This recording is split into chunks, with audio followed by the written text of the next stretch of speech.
Hello everyone, I am Usha and welcome back to my channel cooking solution. Navratre आने वाले हैं और अगर आप सारे व्रत रखते हैं तो आपको रोज रोज बहुत प्रॉब्लम होती होगी कि आज खाने में क्या बनाया जाए जो कि हेल्दी भी हो और टेस्टी भी हो। तो यही जो प्रॉब्लम है मैं सॉल्व करने वाली हूँ।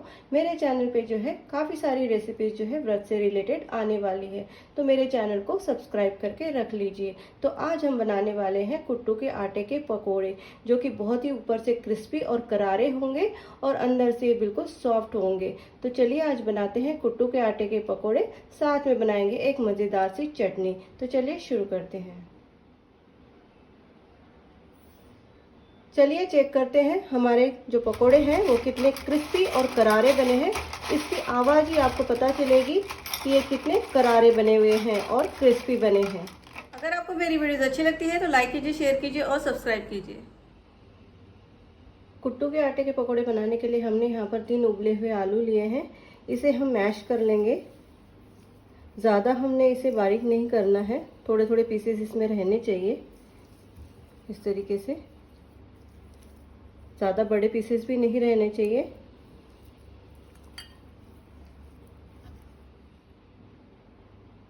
आप देख सकते हैं इस तरीके से हमने आलू को मैश कर लिया है, थोड़े थोड़े पीसेस इसमें हैं।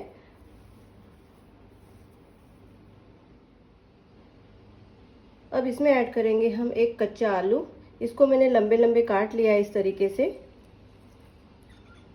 और पानी में रख दिया था ताकि ये काला ना पड़े। इसके बाद में ऐड करेंगे इसमें 1 कप कुट्टू का आटा। 1 कप ऐड करेंगे हम सिंघाड़े का आटा।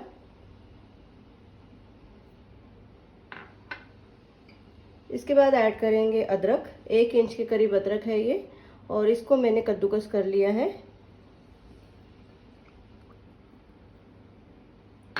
अब इसके बाद ऐड करेंगे हरी मिर्च। यहाँ पर मैंने 4 हरी मिर्च ली है, कम या ज़्यादा आप अपने हिसाब से ले सकते हैं। इसके बाद ऐड करेंगे हरा धनिया। इसको काट लिया है, अच्छे से चॉप कर लिया है, इससे बहुत ही अच्छा फ्लेवर आता है। ऐड करेंगे जीरा 1 टीस्पून और इसके बाद ऐड करेंगे नमक। यहाँ पर मैंने सेंधा नमक लिया है, इसको ऐड कर देंगे। स्वाद के अनुसार ऐड करना है। अब इसे अच्छे से मिला लेंगे। सारी चीज़ें अच्छे से मिक्स होनी चाहिए, अच्छे से बाइंड होनी चाहिए। इसके बाद हमने थोड़ा थोड़ा पानी मिलाना है। अगर व्रत में आप अदरक नहीं खाते हैं या धनिया नहीं खाते हैं तो आप ना डालें। जो भी चीज़ें मैंने डाली है अगर आप वो नहीं खाते हैं व्रत में तो उसको ना डालें।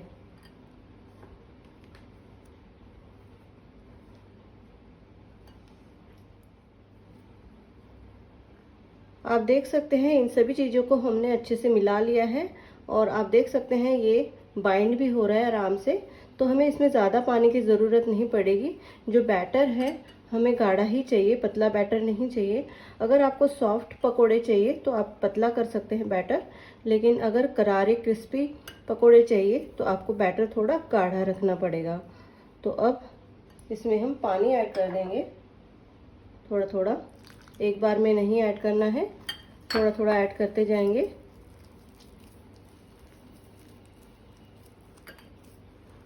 ये पकोड़े बहुत ही टेस्टी बनते हैं। सिंघाड़े के आटे के साथ में इसका फ्लेवर बहुत ही अच्छा जाता है। आप सिर्फ कुट्टू के आटे के साथ या सिर्फ जो है सिंघाड़े के आटे के भी ऐसे पकोड़े बना सकते हैं, लेकिन अगर हम दोनों आटे को मिलाएंगे तो बहुत ही अच्छा फ्लेवर आता है और बहुत अच्छे पकोड़े बनते हैं। थोड़ा पानी और ऐड कर देंगे और अच्छे से मिला लेंगे।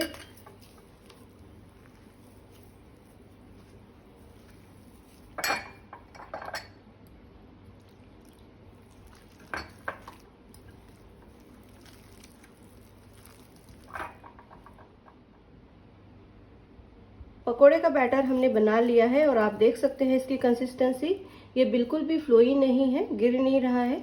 ऐसा ही बैटर हमें चाहिए पकोड़े के लिए ताकि हम आराम से जो है पकोड़े बना सके। अब यहाँ पर हमें पानी जो है 1 कप पानी लिया था हमने, तो ये थोड़ा सा पानी इसमें बचा है, मतलब 3/4 कप हमें पानी लगा है। अब इसे हम थोड़ी देर के लिए ढक देंगे और एक चटनी बना लेंगे।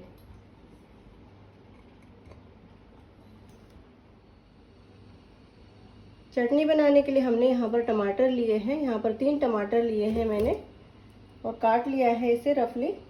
इसके बाद इसमें ऐड करेंगे 2 हरी मिर्च और थोड़ा सा धनिया ऐड कर देंगे। इसके बाद इसमें ऐड करेंगे भुना हुआ जीरा और यहाँ पर हमने ली है हींग और ये है अमचूर पाउडर।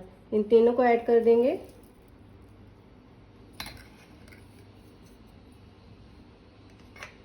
और इसे ढक्कन लगाकर हम ब्लेंड कर लेंगे, पीस लेंगे इसे।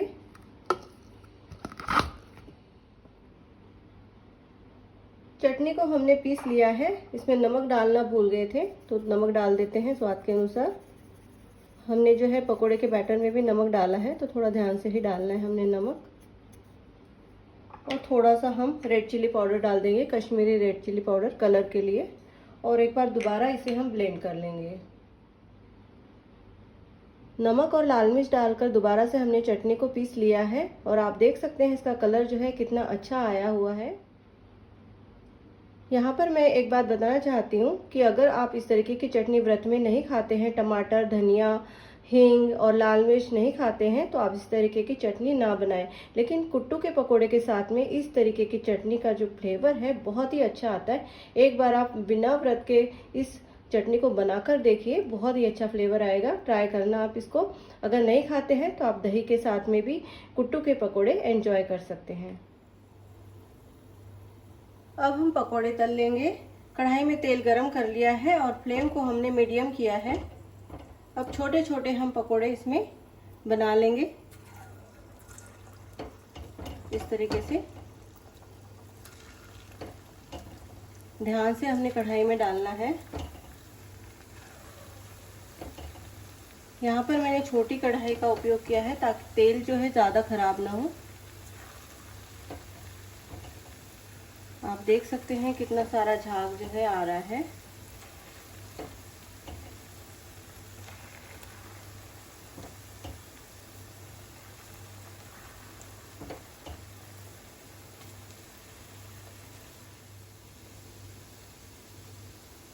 जैसे ही हम पकोड़े डालेंगे उसे पलटने की हमने जल्दी नहीं करना है, उसको सेट होने देना है थोड़ी देर और उसके बाद ही हमने पलटना है। और आप देख सकते हैं इन्होंने जो है बेस छोड़ दिया है और ये ऊपर आ गए हैं और इसे हम पलट देंगे अब। और इसे हमने गोल्डन ब्राउन करना है।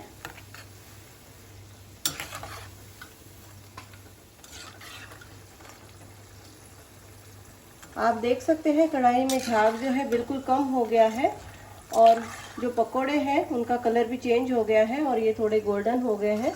पलटते पलटते रहेंगे इसे हम और करारे कर लेंगे और अच्छे से। ये जो पकोड़े हैं ऊपर से बहुत ही करारे और क्रिस्पी होते हैं और अंदर से सॉफ्ट होते हैं।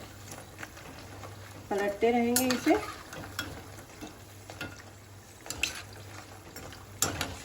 आप देख सकते हैं पकोड़े अच्छे से गोल्डन हो गए हैं, ब्राउन हो गए हैं। अब इसे हम निकाल लेंगे।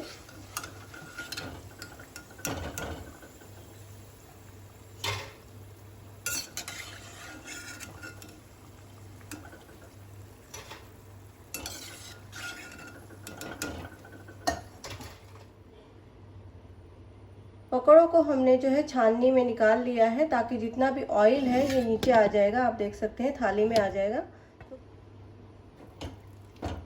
ऐसे ही अब हम दूसरे बैच के पकोड़े बना लेंगे।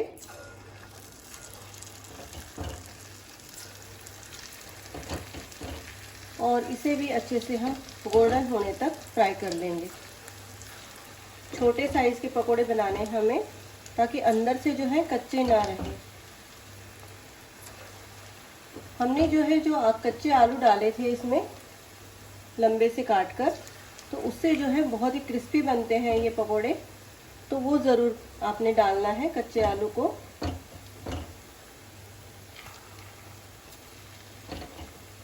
अब इसे भी अच्छे से फ्राई कर लेंगे।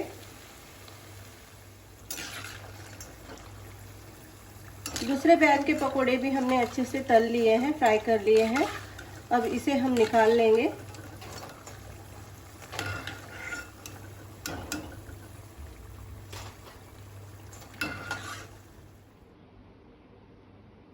के आटे के पकोड़े की प्लेटिंग हमने कर ली है और इसे सर्व किया है हमने टमाटर की चटनी के साथ में।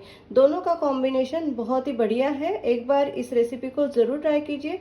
व्रत में अगर नहीं खाते हैं तो वैसे ही आप इसको बनाकर देखिए, बहुत ही डिलीशियस, बहुत ही टेस्टी बनती है। अगर ये रेसिपी आपको पसंद आती है तो लाइक कीजिए, शेयर कीजिए और सब्सक्राइब कीजिए। मिलते हैं एक नई रेसिपी के साथ। धन्यवाद।